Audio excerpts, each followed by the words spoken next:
What's up, everyone? I'm coming to you from sunny southern Marbella, Spain. I'm on my terrace. It is sunset right now, absolutely gorgeous. Happy Thanksgiving, by the way. I hope you're having an incredible day so far. And this is going to be an uplifting, feel-good video. I'm going to give you a summary of all the things that have gone down this week, a quick video so you can look like a genius at the Thanksgiving Day table.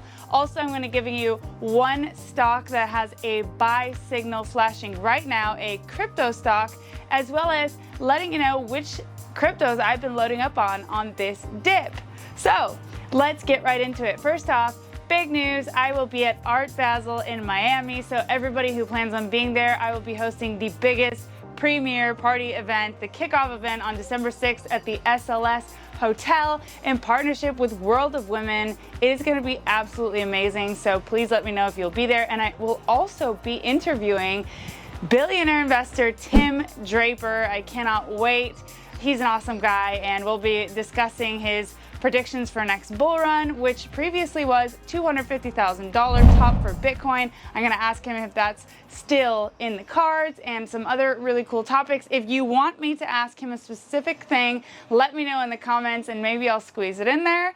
And now let's get back to the topic. So what has happened in a nutshell, in a quick summary for you guys this week? Basically, Binance, it was in the news that Binance was going down, and I broke it down in two really deep dive videos. Binge those videos when you can over this holiday weekend because there's lots of information in there. But long story short, CZ was convicted. Well, he pleaded guilty to anti-money laundering charges in order to save Binance, basically, and they will be paying a $4.3 billion fine in a settlement to the DOJ. And basically, Binance, well, CZ took a hit for Binance, so Binance could continue on. I do not believe that is bearish for crypto. I believe it's bullish, and simply because markets hate uncertainty. And this has been on the hit list of the SEC and everybody in the US government for a very long time now. It's been one of those uncertain things. So after this is settled, it'll be one less elephant in the room to address. There is one more, which I'll mention at the end of the episode. So then basically CZ says, I'm stepping down, guys. I'm taking one for the team. Continue on. Will he get jail time? I really don't think so. This same scenario happened to Arthur Hayes, the CEO of BitMEX, actually just a few years ago. And he is a lot smaller than CZ, and he did not get any jail time. He got 6 months house arrest and 2 years probation. So that's how these things go. He'll probably pay a fine and Binance will continue on and reinvent itself. I don't believe Binance is going down. Don't let the mainstream media fool you. They are talking about all this doom and gloom in the news. Bloomberg just gave an interview. It's on my episode from yesterday about how this is the next FTX. Maybe they'll share a jail cell next to each other. I mean, there's all these things going around in the news. Just tune it out. Tune out the FUD. We are still at a bull market. We have been since January. Actually, I believe phase 1 of the bull run, which is long and slow and drawn out, is coming to an end, and we're going to enter phase 2 now, which is really exciting. We've got about 49 days before the Bitcoin ETF approval, the next date, which is for ARK Invest in January, on January 10th. So we've got that coming up, and 150 days left to halving, or right around there. So keep tuning into these daily videos because I'm going to keep you updated. We're going to do this together. We are going to thrive.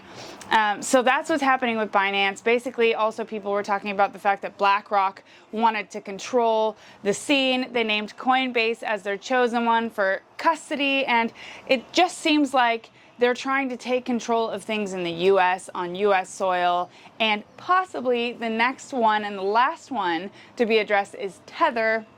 Although what I must say about Tether is what I see that could happen there is that maybe it could get delisted from Coinbase as a trading pair, and then the world would go on. There are other countries. Crypto is not just America, it's worldwide. So I think that maybe if they did address it and they did go after Tether, they could just simply delist it, just like they did XRP, and only trade USDC, which Coinbase owns. So that's kind of like that whole circle. And when you dig deeper and you watch my episodes, BlackRock is the controller of so many companies, or one of the majority investors. So they do have a lot of influence in this world. There's a lot going on behind the scenes. They will bring massive liquidity there. $10 trillion in assets under management. Less than 1% of BlackRock's entire assets under management would buy up all the Bitcoin on exchanges, which was around 2 million Bitcoin, and now it's probably less. So we can expect massive price increase and pressure when that happens. There are a lot of bullish things to look forward to. So when you sit at the Thanksgiving table today, make sure you let them know that crypto has never been better. We are on track for an incredible bull run, and that this is not the next FTX scenario, and Binance will go on to reinvent itself or whatever that may be, and we're going to be okay. So Bitcoin is in a range still, the same range we've been talking about, the rising wedge. And usually those break to the downside. If it breaks to the upside, the move will be parabolic as it goes against the odds. It has a 68% chance of breaking down. We could see anywhere from $33,000 to $30,000 Bitcoin. And if it breaks up, it could skyrocket to $42,000 and even up to $44,000. So that's really cool. Lots to look forward to. We're getting into the most parabolic phase. We probably will enter that sooner than many think, although I think we could take some time now in accumulation. That being said, what coins have I been buying on this dip? I'll let you in on a few of them. Avalanche, for one, has been in the news. It's been doing some incredible things lately. AVAX. I will do a video on all of these in a deeper dive. I just want to give you guys a quick list of what I'm looking at and some of the ones I bought a little of on this last dip. Cardano, of course, XRP, Ethereum. Don't fade Ethereum.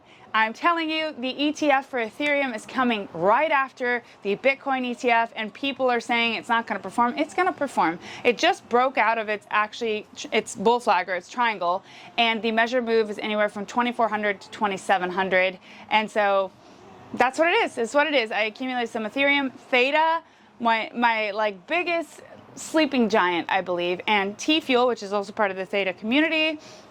What else? I bought a lot of stuff, guys, so there's a lot on my mind. Those are just some of the bigger ones that I bought. Also some small cap, some low cap gems that I'll let you in on in another episode. But yeah, I'm looking at so many altcoins. Basically, I'm buying. Right now, I'm buying. I'm continuing to dollar cost average because I want to feel good with my bags once this explodes, and that could happen when we least expect it. So it's best we be prepared. And finally, one crypto stock. If you're around, you're sitting at the table, and your uncle, or your grandpa, or whoever that's a very traditional finance mind, maybe they would be more inclined, instead of buying crypto directly, to buy a stock that has exposure to crypto, which in this case would be Coinbase or Coin. Now, this marked the top of the last cycle at 65,000 when Coinbase went public, and a lot of people bought the top. So now you have a chance to not buy the top, to talk about it at Thanksgiving Day table and look like a hero once it breaks out, because it is currently in an inverted head and shoulders pattern, and when it breaks out, the measured move is $209. It's currently at $109, so double your money. Of course, nothing goes up in a straight line, but that is the measured move. So that's all the table talk. And last up, just a fun, interesting news piece. Somebody overpaid today for a Bitcoin transaction by 83 Bitcoin, meaning they paid a fee of over $3 million. And actually, the miner who received this fee sent it back. So crypto is not all bad as they might try to make it out to be in the media. And that's just a fun fact for you guys. Anyway, we've got a lot to look forward to. Those are the stats. Those are the updates. And by the way, about Binance, I did say this about Binance in the video from yesterday, that they do have to pay a $4 billion fine. But you know what? One of the things that I've liked about Binance throughout the years is they've always said, we've got a runway, we've got cash reserves for bear markets and for something that could happen, when a lot of companies were spending money left and right in the last bull run. So I think that's pretty commendable. I don't see them going down at all. I think that they're just going to continue on, pay the fee. Just for reference, they made $5 billion in revenue in 2020 and $20 billion in revenue in 2021. So those are all the facts. You let your family and friends know. NFTs are also starting to wake up, so I'll be making some videos on that.